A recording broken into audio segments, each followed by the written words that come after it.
Okay, so it is 6. So, welcome. Guess I should put my headphone on properly. Um, Welcome to another stream. Hey, Mark, good to see you. Gonna talk tonight about it is the Incowrimo, which is the International Correspondence Writing Month. So, going to go through, and I actually have a stack of my disapproving thoughts postcards that if anybody wants to request a certain one, because I am a little behind. We're 5 days into the month, but I'm okay with that. The mail is running slow anyway because I just got a postcard from Olive Octopus that she sent from the Philly show I got today. So that's, with our weather here in Nashville, everything was running slow. But also, the podcast is back. The first episode of season 2 released this morning. So I was going to talk briefly about that if you haven't had a chance to listen yet. And then I have sold another pin. I have another pin that is going to be for sale that I'm going to show on the stream now that it's finished and give people first shot at it. And then I have some blanks that were sent to me by Week 2, who just said hi from the gridlocked San Antonio traffic, as well as the Queen of Washi, which are going to end up being some commissions that I'm looking forward to. And then also, at the request of the stream last week, I have eyedroppered one of my pins, and I've been using it. So far, it hasn't leaked. So I just wanted to talk through that because that was a little bit scary, but it seems to be working well. So let's get started.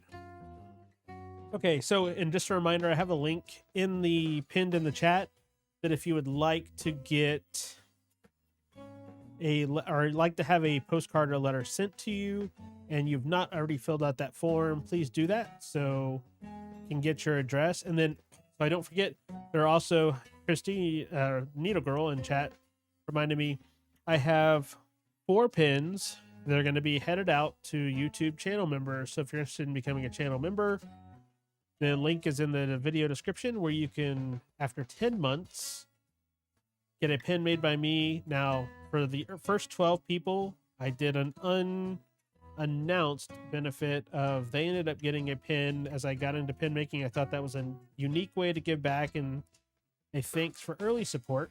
So that's what 4 of these, actually technically 5, because I still have had a delay due to weather of sending the pin to Week 2s.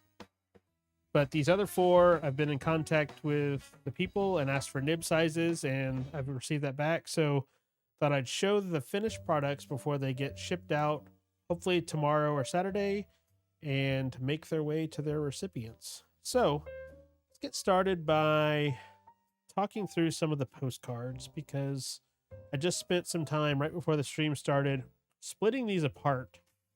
And that is one of those things that should be easier than it actually is. So these are the disapproving. Let me zoom in one level here.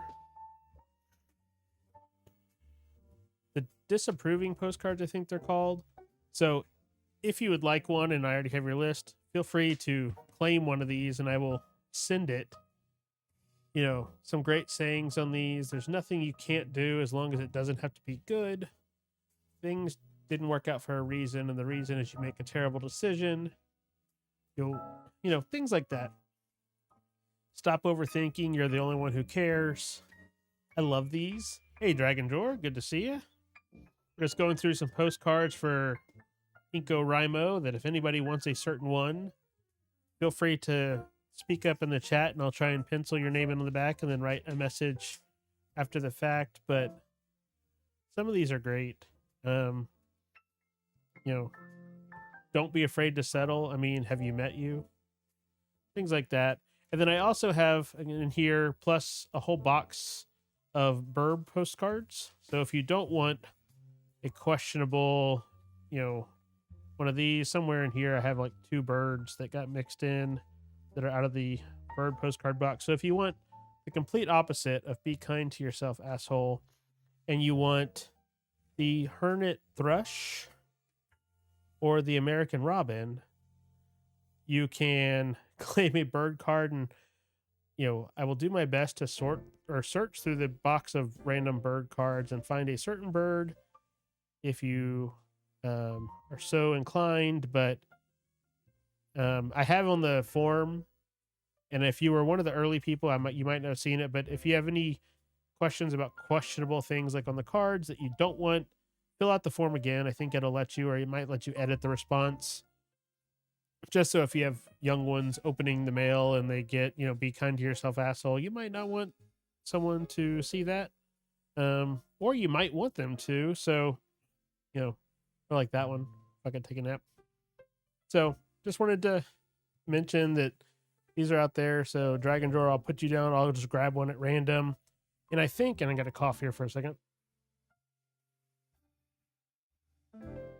I think that might be what I do, is just randomly grab one out of the stack, blind draw style, unless it's not really offending you. It's more of like other people who might be in your mailbox. That's normally my concern. Just, eventually we'll all hear all the words, but some people, for younger ones, kids or whatnot, it might be better to wait until they hear some of it. But I have those, so feel free to request and fill out that form if you haven't. But let's see. Great regift. Yeah, I could go there. So let's talk pins that I've been writing with. Because I don't really do currently inked very often, but in this week, these have been my main 3 pins, main 2 pencils, and then maybe the ancillary pin. Hey, Matcha. Now, Matcha, last time, Harrison was all about the Cheerios. Is that the same tonight, or has he moved on to a different snack of choice? So here we have, I've been using a lot more pencils, and they'll be here Saturday, but I might have ordered 2 other spokes, one in 0.3 and one in 0.9 to complete the set. So I look forward to that, because I don't own any 0.3 pencils, and got a bug in my throat. Give me 1 second here.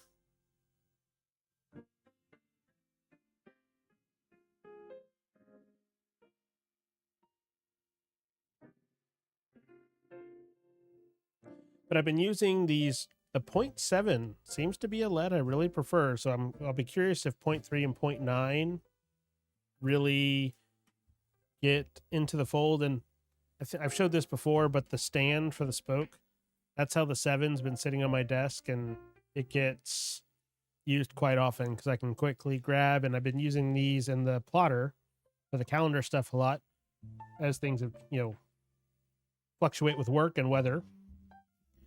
This is the Skogsy Elved that I showed a couple weeks ago. It's great. I love it. And it contributed to filling this one, which I'll show in a moment. But since it was mentioned in the chat, the spoke axle is indeed a great pen. This has one of the Kodachis I got ground by Matthew Chen in it. And I've really been loving using the Kodachis lately. So that's been nice. And then this is one that I showed on the stream that I ended up making and I kept for myself. It was the first one that I realized will stand perfectly straight on its own. And now I've been testing all the pins like that. And like the cap on this, I want to redo slightly.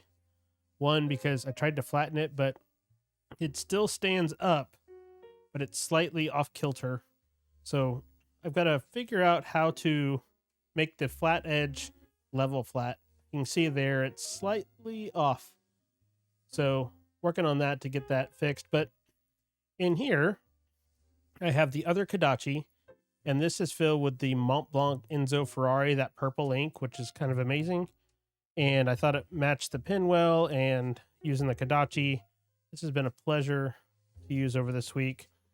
And then this is Rahul's fault, in a way. He asked about it on the stream last week, and I said I would do it, and I kept to my word.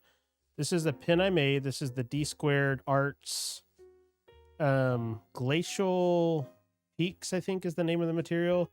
And it is my first pen that I made that I eyedroppered. And it's been going on 3.5 days now with no leaks. This has the Papier Plume Lake Michigan in it. And not going to lie, it was kind of scary.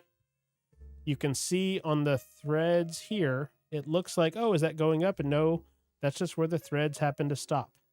So it's not going past that. All I did was some basic silicone on the threads, and it seems to be holding. And not going to lie, it's kind of cool and trippy to see the ink in there. This is not necessarily a low volume compared to the goggles. You can see there's a lot larger chamber in there for the ink to fill, but I haven't really had burping on it. I haven't had any leaks. So I'm considering it a win. And I hadn't realized this. I know, getting materials to line up, if you start the purple to purple, then it really lines up perfectly. I think I nailed the marking it to get the blank to line up at the end. There's not a rubber gasket. This was a plain Yovo nib unit that did not have the extra little rubber washer on it with some silicone. I had the little bit of silicone that came with my Elved. Just took a little dab of that and put it on the threads, and it is eyedroppered. And I was handwriting out last night some questions for some upcoming interview guests for the podcast. And I was like, man, I was alternating between this one with the Enzo Ferrari ink, this one with the and I was using the Krina Spark paper, which I have in the plotter right now, just to get, and I'm really appreciating that more. Everything was writing smooth, but it really does show the color well, and that's kind of surprising because lately I've been gravitating more towards the thicker papers like the Grafilo or the yu-sari, but that was really nice. And actually, we'll grab the plotter and show writing with this. It's still holding to a nice, you would think eyedropper might have a thicker line width, and this is going to throw the lighting off some when I pull the paper over. So I will either write and then adjust, but let me zoom out one. And so this is some of that Krina Spark paper that is blowing out the camera like mad. But this is an extra fine, just stock extra fine. Let me see if I can fix the light proactively. Which camera is this? Overhead. Image. I apologize okay. So here we go. This is just it's got a little bit of a slow initial start. That's the only thing I've really seen with it. And it's literally just as the nib is touching. After that, it seems to work great. Glacial Peaks.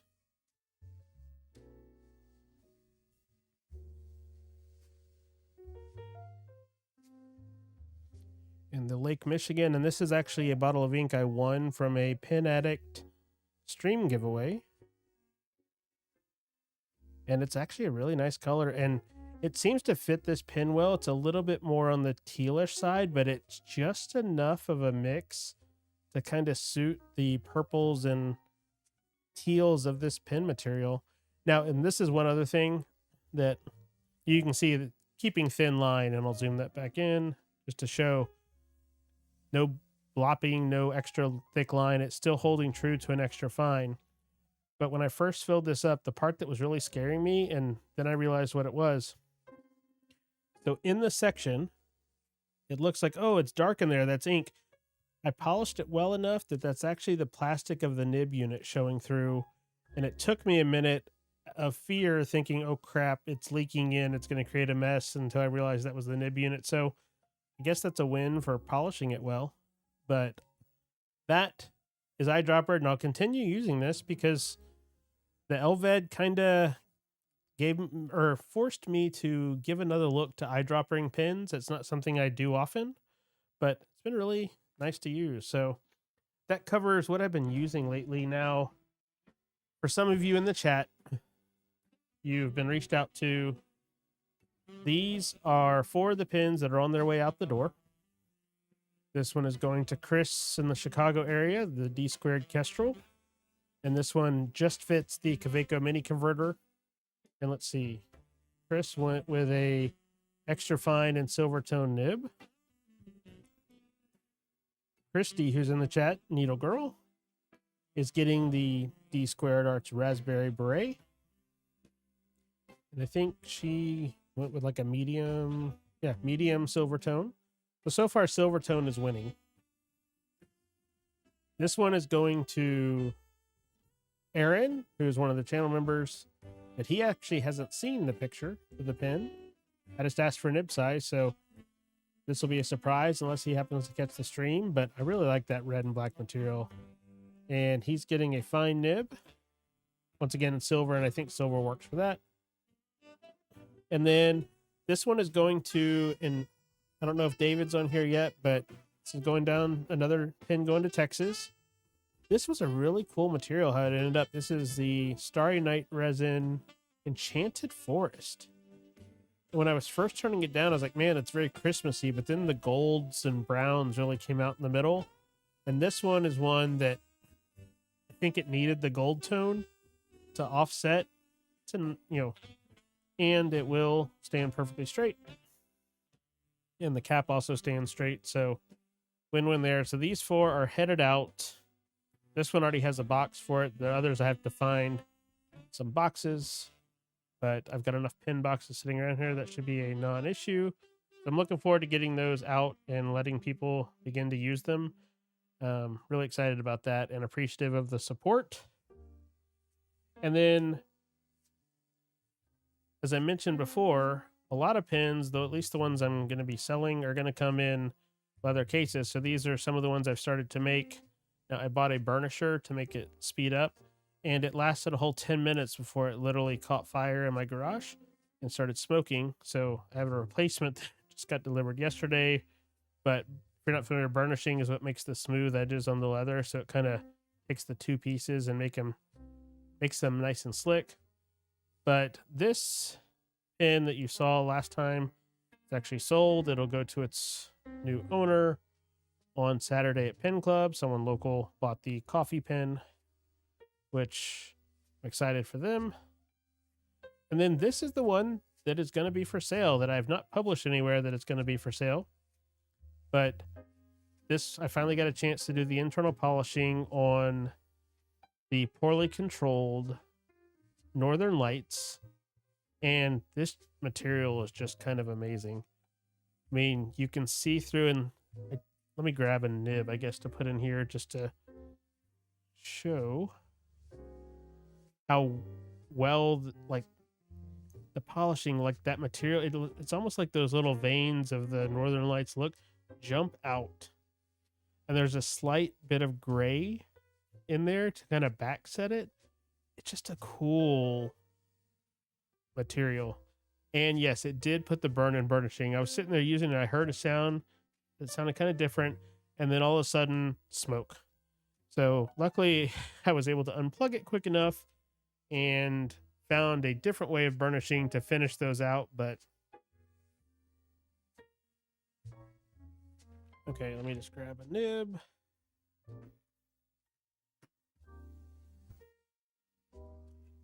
There's one that's not in a bag.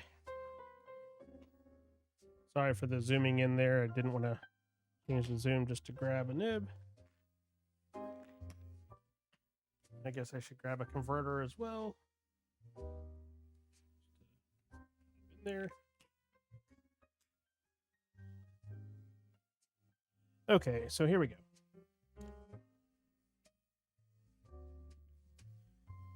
Get a nib. So if anybody's interested, feel free to send me a message. I want this to find a good home.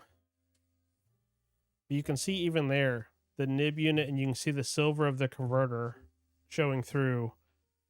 And then this one, with it, since it has all the internal polishing, this in theory could be eyedroppered the same way as that other one I showed. And just the colors in it. This is my first time I worked with any of Lisa Marie's material, and it definitely will not be the last. You can see how well the nib shows through. This would be one if with a colored nib or something like that would be crazy cool. Or, definitely one. I think silver matches the tones better, but some sort of like engraved nib or something like that I think would be a good fit for here. But yeah, so this is going to be for sale. If you're interested, reach out, and I'll probably put it on, eventually I'm going to make a store and put it on the website and all that kind of stuff, but I'm not quite there yet because I'm not making enough pins to justify starting the store yet. But this I'm very pleased with, and tolerances on everything And the fact that even through the glitter, you can see the converter through there, that makes me happy. That means paid attention in class, essentially, to learn from Nick Pasquale how to do some polishing, and really excited for that. And speaking of, I was sent some blanks that I referenced that are here, and I don't know what's in these packages. So let me zoom out. And Week 2's, who's in the chat, and then Queen of Washi, who are both San Antonio based, have asked about commissions. So I have the Anne's blanks and the Queen blanks. So let's take a look and see what we got here. And in the letter, but by the way, Anne gets props for a very well done letter, you know, the Misty Mountains and bonus wax seal. Very cool. But let's see what we're gonna get a chance to play with at some point. Okay, so I know this extra long one is, and let me actually zoom in one here. This is the Halloween blank that Nick Pasquale made. So that is a very cool looking material, and it's extra long, which is neat because that could end, you know, figure you can make a pin and then maybe a section to go with something clear or acrylic. So that's neat. Let's see. This is a poorly controlled His Daughters. Poorly controlled Flame and Smoke, and that looks really cool. Like doing the section out of the yellow part and then having the smoke go through, or I don't know. That's gonna be crazy cool. Yeah. See, we've got the poorly controlled Kintsugi. I haven't seen that one on our site, but that one's neat. The gold kind of offsets the blue, and as with all these blanks, the inside of this, once it turns down, is going to be the crazy part of seeing the true nature of some of this material. And then this one here is Glacial Forest. So that actually is similar, you know, the glacial theme to the pin that Olive Octopus got from Papa J Studio Material. Hey, Corolla, good to see you. Just talking through, these are some blanks sent from Anne in the chat to eventually become a commission of some sort. And then we also have the other set of blanks that came from Queen of Washi. And it's nice when people are able to combine shipping and send stuff at the same time.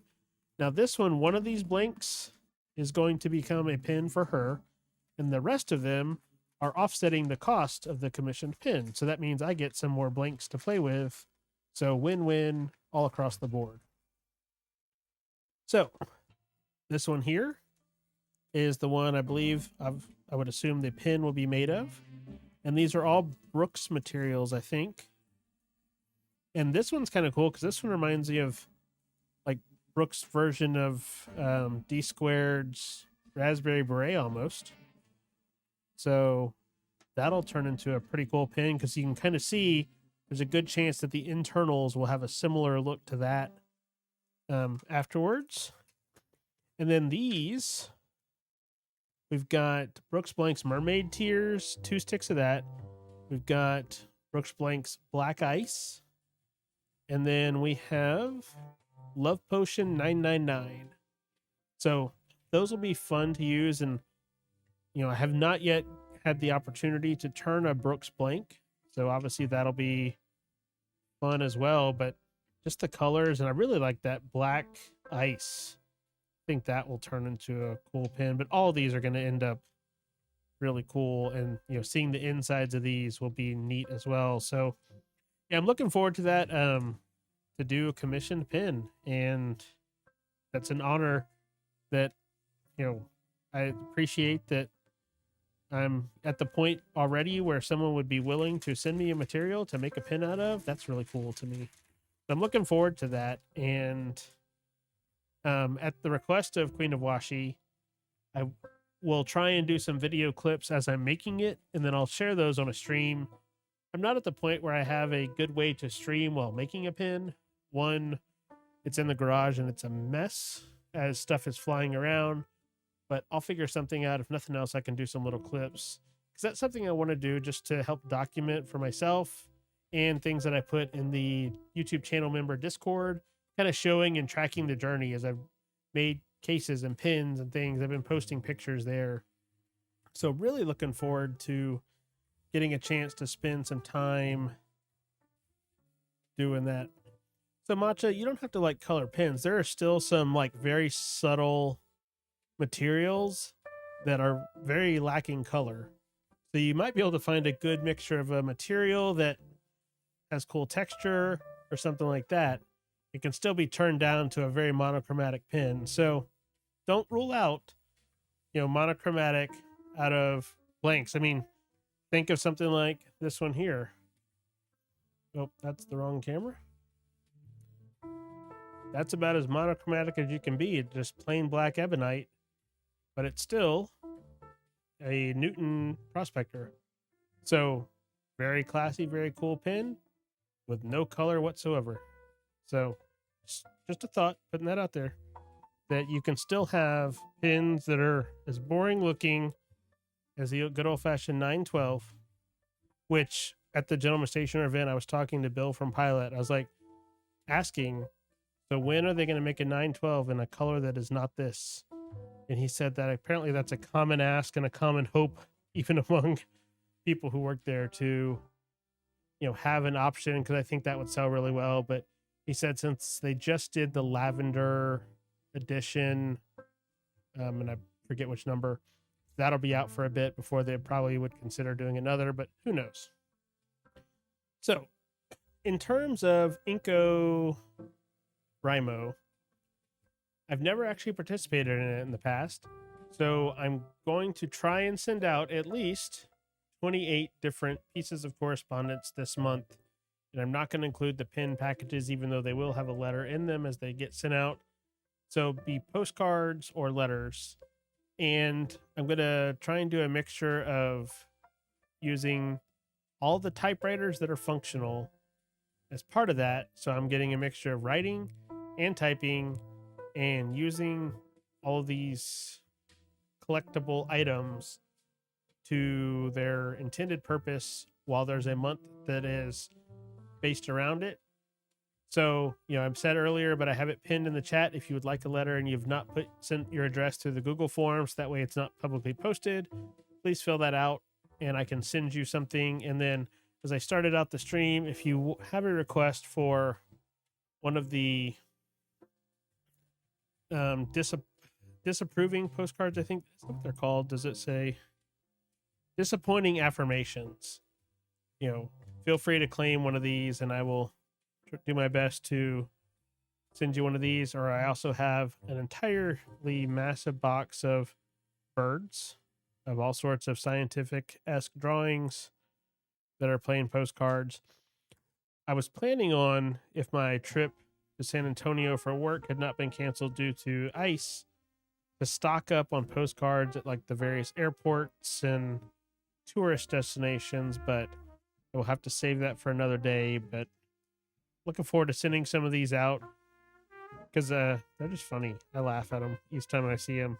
Even going through them today, because the one complaint I have with these is they came bound and the binding was so thick that some of these are ripped slightly and trying to get the gunk off the back. They did not either think about that or plan very well. But yeah, so that's going to be the Incowrimo part. And then what are y'all doing for Incowrimo? Are any of you participating or trying to at least somewhat participate in sending correspondence out over the month? Either just because you were doing it anyway or something in terms of the month dedicated to it? I'd love to see what you're saying there, because I've been trying to make a concerted effort to send more letters out. I loaded up on stamps towards the end of last year and I have to use them, and I never did hear back. I sent my first international letter that went to Australia, and I was very curious of if it got there, and if so, how long it took. But I have to see if I think I have their email address off of the the form. I'll have to send them a message and just ask out of curiosity if they ever actually received it. And then I also want to play around with the wax seals some. Now I know those are not as easy to mail because sometimes they can get destroyed in transit. So you can put them inside another envelope. A lot of my envelopes now are A5 envelopes. So I need to see if I have something slightly bigger that I could put those inside just to give an extra buffer layer. But looking forward to that. Seems like I had said there was something else. I'll have to look and see here. Yeah, just because letters. In postcards, I think I'm probably going to end up sending more postcards for this one than letters. Just because the volume. If I'm trying to get, 28 done, I've got plenty of bird postcards and I've got plenty of postcard stamps. So that would be an easy one. But taking a change of pace. So if you didn't see, the season 2 did launch this morning of the podcast. I interviewed Nick Dominguez, who's a local Nashville artist who recently did the collaboration with Gentleman Stationer doing the custom rickshaw. And of course, I did not think to get that out in advance to have it easily accessible to show it, but you'll just have to watch the podcast because Nick does hold it up. And it was timely that right as this was being released, Gentleman Stationer also got some of the pin rolls made for Nick's cases as well with the 3 different colors and designs. So there's a good chance that on Saturday, since it's been a week of the store not being open, I might get one of those as well. Just supporting local stores, supporting local artists, and they just look cool. With the cloud patterns, I have one of the green, one of the brown in the Fillmore and the 2-pin case. So I think I'll have to get the purple and maybe a roll or something like that. So Matcha, mine is video. So technically, as Brad was saying in one of the streams, it's a vidcast, but I do have an RSS stream. So if that's the defining characteristic of a podcast, it is both. But I like the video aspect. And as I mentioned earlier, I was using the Eyedropper pen to write some questions out. We had to reschedule from last night to tomorrow, but Lisa Vaness, I will be interviewing her. I saw next week Stationary Stack Addie. She'll be getting interviewed, so she'll be coming up as an episode. I've been in touch with Coralie, who is the owner and creator of Cora Korea Crafts, and also the physical location now, another stationery store in Nashville, Creative Corner Nashville. So she will be a guest at some point. And then I've been in contact with another new leather worker who's Memphis based, who I met at the Matthew Chin pin grinding event, Diana of Moth and Maple. And they vended Orlando this last year doing leather journal covers. They're going to be at Arkansas and I think Atlanta and some other. So she and I have to just figure out scheduling. So I did a lot better job this time now that I had a season under my belt to kind of plan and not be struggling to find someone last minute and missing a week. So I'm trying to stack ahead a little bit to have some recordings in advance and have better scheduling. So I'm really looking forward to it. Yeah, Addie, I can't wait to chat. I love the pin tray that, as I showed last week on stream, sits here full of extra overfilled of pins to get used. And I know there's a lot of people in the chat who own Stationary Stack products, so big fan. But there's something about, as a naturally more introverted person, of course I started a YouTube channel where I'm talking to people, and there's something with interviewing. I actually like that, the interaction and getting to ask questions and learn about how businesses got started and whatnot. And that really kind of helped nudge me to getting into the pin making part too, because I talked to all the makers and I was like, I really like that, and getting back to doing some sort of working with the hands and less digital. So it's been a positive experience overall. And the other thing that I am trying to figure out the logistics of is the software I use to record. And I'll probably do this, and I mentioned it last week, and for one of the Thursday night streams, I'm I'm going to find a guest and do a live Q&A through the platform as a proof of concept for using that in the future. So it'd be a normal live stream time, but then it would have a guest, and the software has a way of live questions through that. So I want to see how that works. And I already have a time when I know people are commonly able to participate. So I'm going to try and line up a guest who I can talk to and do that kind of live Q&A type interaction. So even if it's someone who has already been a guest on the podcast before, I don't know who I'm going to get for that, but I think that would be neat.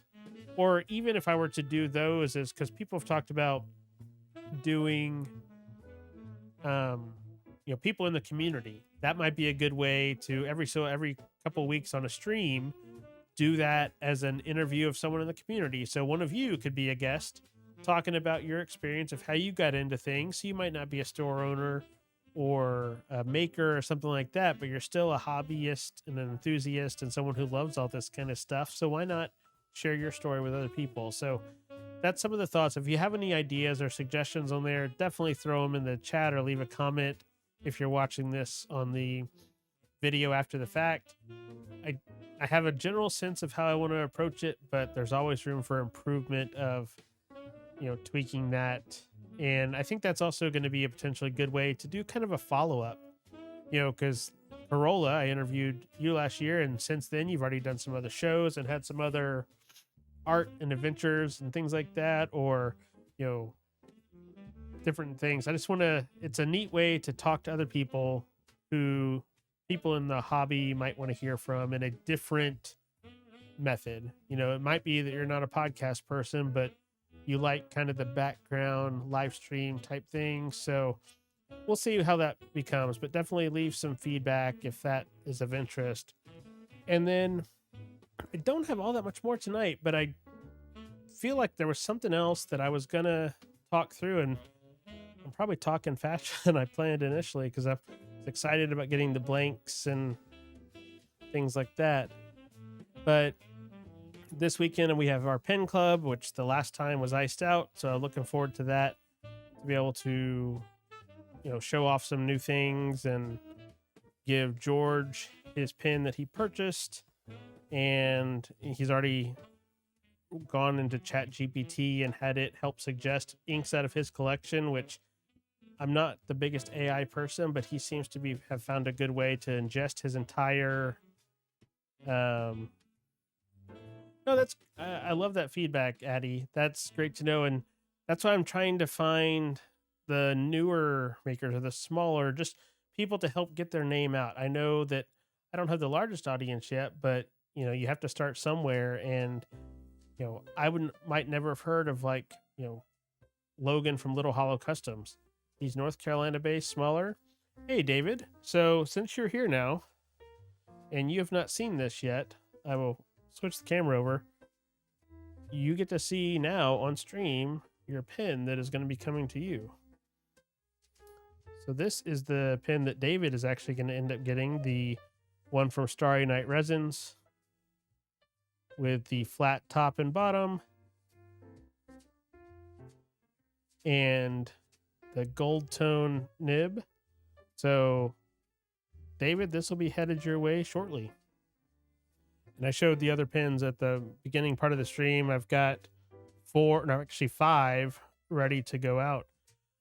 Urban is on my list of people that I would like to have as a guest at some point, but not yet.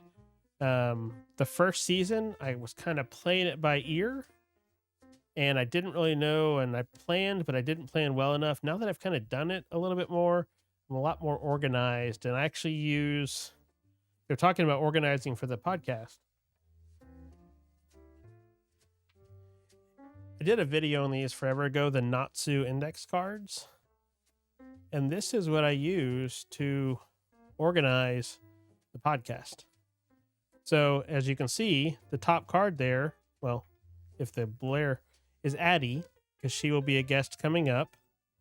And then other people who I would like to talk to. And then all these at the back here are finished episodes. So people that I've already talked to I have a card for each one for all the steps of, initial contact, when we recorded, writing out the interview questions, sending it to them, making sure. So, you know, this is from Aziza, Luke, Papa J, Logan of Little Hollow, Matthew Chin, Corolla. So I have a card for each one, and this was a very tactile way for me to keep organized.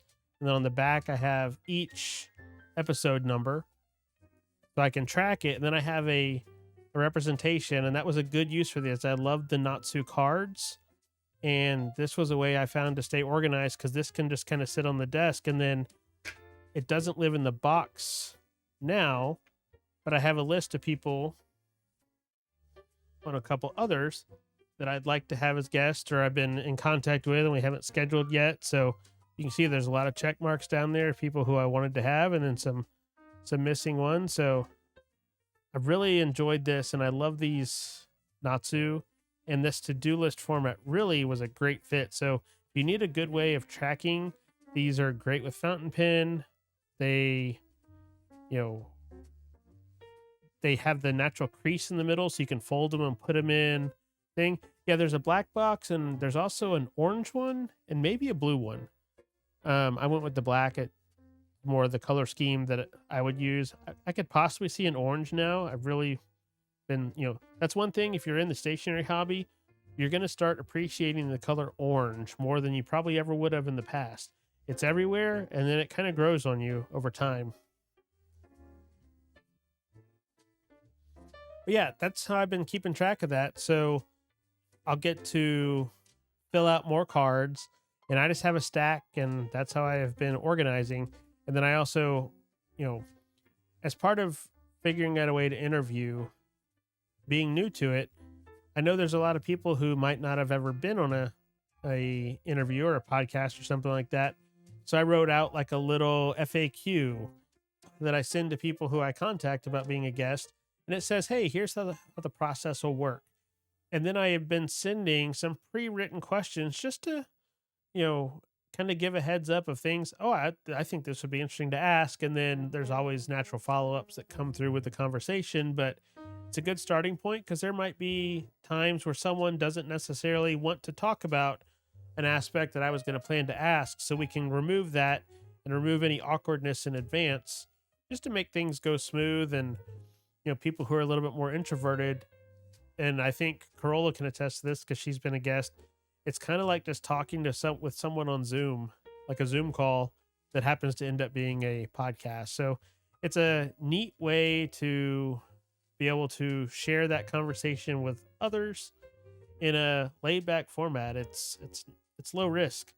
It's, asking some questions and learning about someone and then sharing it with others. So Matcha, you 10 years and you still don't like orange, but you don't hate it. Okay, so you're growing. You're getting there. Well, like I have been using the Fire on Fire in my Skogsy Micarta, and that's an ink that in the past I probably never would have touched, but it grew on me. And now I'm like, okay, I like to have that color mixed in every so often. But then there's other colors, like I was never really the biggest purple person, and that Enzo Ferrari ink, it would be on the short list if I had to cut down to like, a couple of inks. The performance and the color, something about that just works. So who knows? Preferences change over time. And, I have, of course, right now, a lot of tealish inks in pens, because those are kind of, if you think blue is probably the most prominent color in inks, I think would be my assumption. I mean, look at Oroshizuku. They have how many blues, and they don't have a brown really anymore, or they get rid of colors that people loved so they can release more blues. But each one, if you're matching it to the pen material or something like that, it makes sense. But other than that, like I said, if you're going to be doing the Incowrimo and you'd like to send me something, feel free to reach out. I think I'm going to end up getting a P.O. box so I can post that address publicly and make it easier. Not quite there yet, but that is in the works. to be able to receive mail, in addition to sending out with the Google form thing. Hey George, good to see you. Konpeki has its place drag and drawer. I use that in my commonplace book where I keep that in my Lamy 2000, and that's where I write my list of pins that is well behind at the moment. But George, since you're here, I showed this earlier, but just so you get to see it in advance of when you receive it on Saturday at Pin Club, your pin. And I really love how this turned out. And this was an interesting one, which I showed before.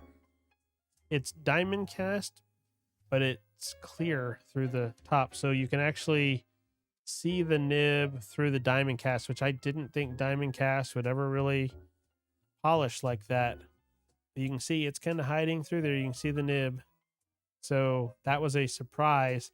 It was mostly in the cap. The body has more thickness to it, just of how you do the pin making, but excited for George to get that and add it to his coffee themed rotation. And then once again, the leather cases I made, still not perfect. I'm still getting back into the swing. I've realized some of my tools, being as old as they are, I need to either find a way to sharpen them or replace a couple of things, but it's still a functional, nice pin case. And then I still have to make a brown one as well. But yeah, and I get that the address publicly out there, and I understand a lot more now why Olive Octopus had a PO box. It makes a lot more sense. It's just easier to deal with in terms of having that out there. And then I'll show this one again just because I love it. In case you weren't here earlier on, the poorly controlled pin that is going to be listed for sale with her Northern Lights material. That, I mean, I love the cap and how see-through it is. And, you know, you can turn, because these are all triple start threads, turning it so you can see the top of the nib through the material. That I just love it. It's so cool. This material, I sent a picture to Lisa Marie, and I was like, you're going to make me go broke buying more of your materials, because this was just amazing to see how it ended up, because it was so opaque at the start, and to polish up and get that clear. So it's funny you say that. I'm glad everybody's popping on, because Chinaman 04, this one is headed your way. This is the one that is coming to you, that I was showing these earlier in the stream, that after tonight, they will be boxed up tomorrow once I find enough boxes. So this is coming your way. So I'm glad you liked this one, because that works out well. So, you know, and then once again, glad to see all the green names popping up in the chat as the channel supporters. I really appreciate that. And yeah, so it's timely that George popped in and Chinaman popped in. You're getting to see the pins, and David, everybody's popping in and getting to see the pins that are headed their way, because that's just been fun making them. And it's a way to continue to make pins and not have them sit around. I mean, yes, I've kept a couple for myself to use and kind of product test, but also it's cool to me to have other people getting to use ones that I made. So looking forward to getting that sent out. So if you didn't see the earlier, these 4 headed out. The coffee one is being delivered on Saturday by hand. And then, as I said, this one is going to be available. If you're interested, reach out. The poorly controlled. So, well, and someone said, oh, you're going to have pins sitting around everywhere, which I already have pins sitting around everywhere, but I would hate to have all of these cool materials and pins sitting here doing nothing. You know, it always makes me think of, you've seen the movie Kill Bill. I don't want to have like the attic of Hattori Hanzo swords sitting there that never see the light of day. I want them to be out there in the world doing their thing. So this was a great way to give back people who were supporting, and it forces me to make pins and try and improve them with each time to, you know, have them, because if it's not of good quality, I'm not going to send it out, even though it's something that was unexpected and, you know, not for charge. I don't want to send out something that's going to be bad. So it's forced me to make sure I'm doing things correctly. And I love that. You know, I work better with deadlines and things like that. So, you know, it's been win-win for me. And it's letting me see how different materials look and react. And, you know, now that I have these other materials that are here from the commissions, it's going to be great. And then I was able to convince Papa J to make a few more sticks of that material that I had, the one of that Olive Octopus got her pin from being the channel supporter, because I really like that material and I wanted to make at least a couple more of those. So really looking forward for whenever that arrives to, you know, go to the garage and be able to make 4 or 5 pins, because I'm at the level now where on a weekend I can, assuming I don't have any structural failures, because I did have over this last weekend 1 pin, or actually 2 pins where the cap shattered. And so now I've got bodies, but I didn't have another stick to match the cap, and both caps broke in the same spot. It was, I don't know what it was with that, but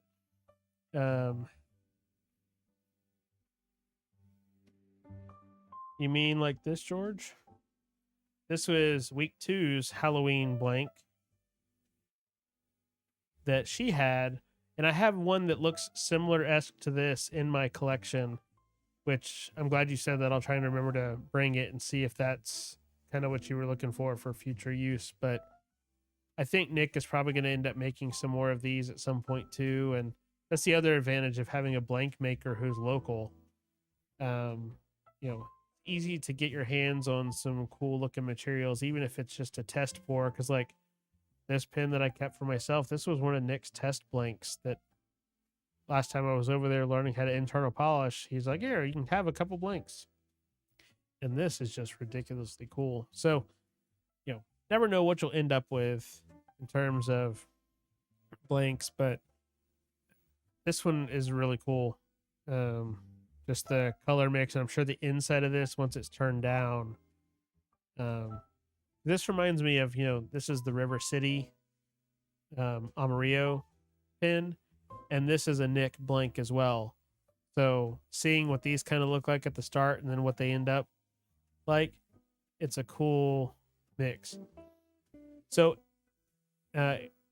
Aaron, to answer your question, I actually got my UPS notice today for some perfectly clear acrylic that I'm not going to try and, you know, knock off an Elved, but I wanted to try using some of this truly clear material and see how it works. So I will have some truly clear acrylic arriving to play with soon, and I'll have a lot of it, because apparently you have to buy this in a 48-inch stick. So that'll be fun to see what becomes of that. Luckily, they asked about cutting it down before shipping it, so they're going to cut it into more manageable size blanks, so I'm not getting a 4-foot long tube that could risk getting broken in transit. But yeah, I think clear would be interesting to, you know, possibly make a cap. And I have some other materials that are similar-esque colors that I might be able to make caps for it.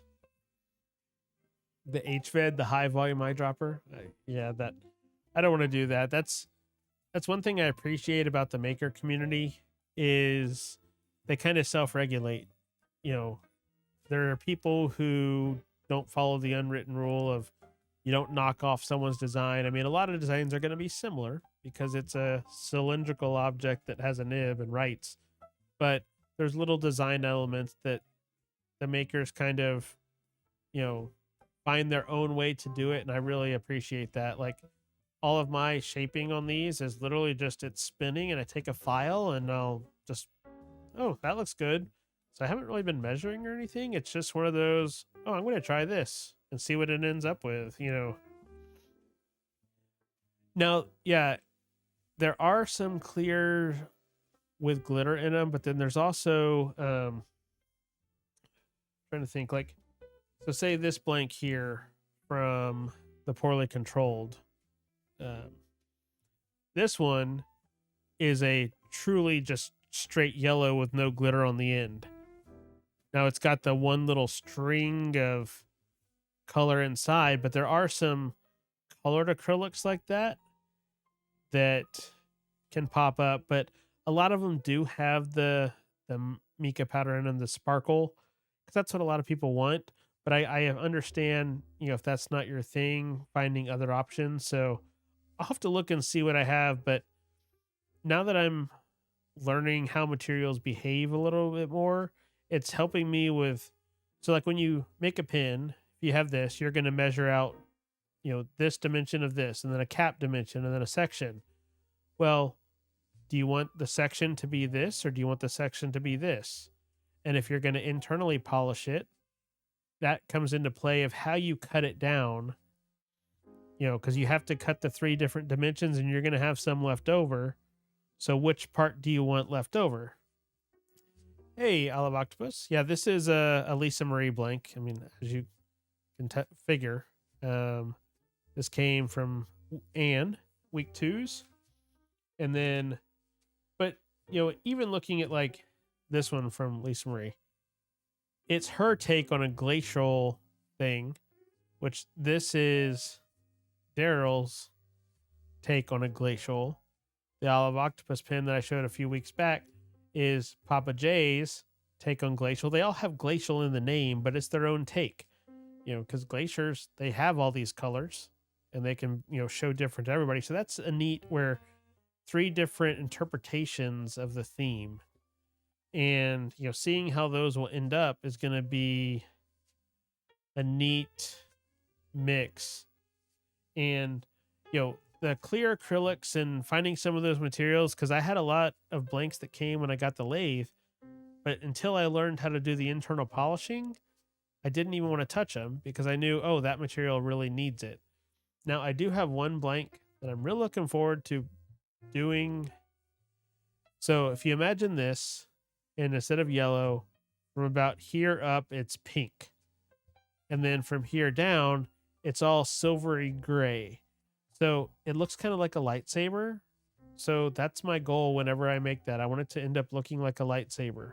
So having the body be the gray and the cap being the pink, and then having a pink section inside. So it looks like you're holding a lightsaber.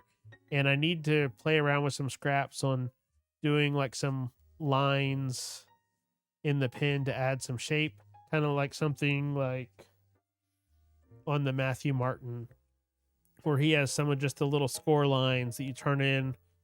So you're not really moving the cutting tool along, but you can add in some of those little lines, or like Franklin Christoph has on some of theirs, where you've got the little accent lines, which this one doesn't have it as much as some of the others. But I think that would be a neat experiment to try and make a lightsaber themed pin, because that blank, that's what it makes me think of.